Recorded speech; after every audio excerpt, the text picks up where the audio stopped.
Daphna Pozansky, qui est une gauchiste invétérée, je ne comprends pas, alors qu'elle était UMP. Et au décours de cette dernière soirée, le Petit Hebdo a décidé, avec M. Nissim Cohen et Avraham Azoulay, de me décerner un prix que je vous montre à propos de ma victoire sur l'affaire Al-Doura. Pour un petit peu résumer les choses, je suis chirurgien orthopédique, chirurgien de la main, microchirurgien, et en l'an 2000, le 30 septembre 2000, au Tzomet Netzarim, au croisement de Netzarim, M. Charles Anderlin, avec son caméraman de France 2, Talal Al-Bourahma, accusait les soldats d'Israël et l'État d'Israël d'avoir assassiné un enfant et avoir tiré sur son père pendant 45 minutes. Ce reportage a fait le tour du monde, a déclenché la deuxième intifada, 2500 morts israéliens, 10 000 Palestiniens, 20 000 blessés des deux côtés. J'étais époustouflé, effaré, atterré de ce que, entre guillemets, Tsahal aurait fait.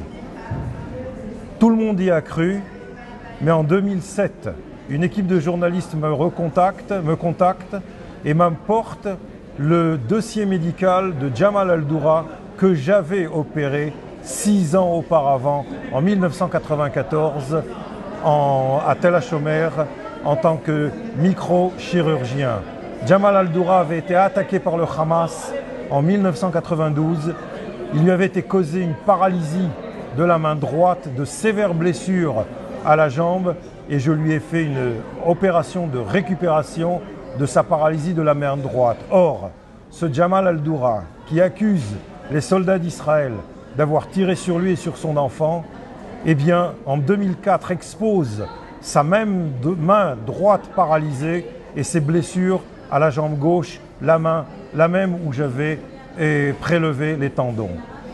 Donc, nous avons découvert la supercherie. J'ai écrit des articles en français, en anglais. Nous avons fait des émissions de télévision, de radio. Eh bien, la réponse n'a pas tardé à venir de la part de France 2, de Jamal Al-Doura. De par Jamal Al-Doura, on m'accuse de médisance dans un tribunal international en France. Et donc, je demande au gouvernement, que faut-il faire? On me dit, tu es libre, tu fais ce que tu veux, nous ne pouvons pas nous engager. Eh bien, j'ai relevé le gant, j'ai relevé le défi, et au cours des 5 dernières années, j'ai perdu un premier procès, mais j'ai gagné en haute cour de justice, et la victoire de la vérité a éclaté. Les soldats d'Israël n'ont jamais tiré sur un enfant sans défense. Les soldats d'Israël sont les soldats les plus moraux de toute l'humanité, de toutes les armées sur cette terre.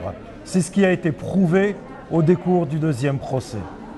J'ai été chaleureusement récompensé par toute cette communauté française, toute la communauté israélienne, toutes les radios, toutes les télévisions. On en parlait pendant 3 mois.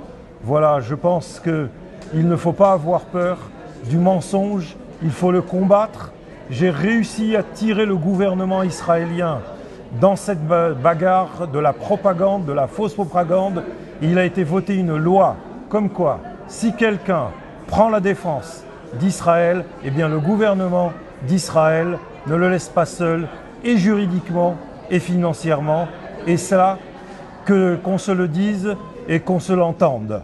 Aujourd'hui, la bagarre a changé de face. Celui qui accusera faussement Israël nous trouvera sur son chemin.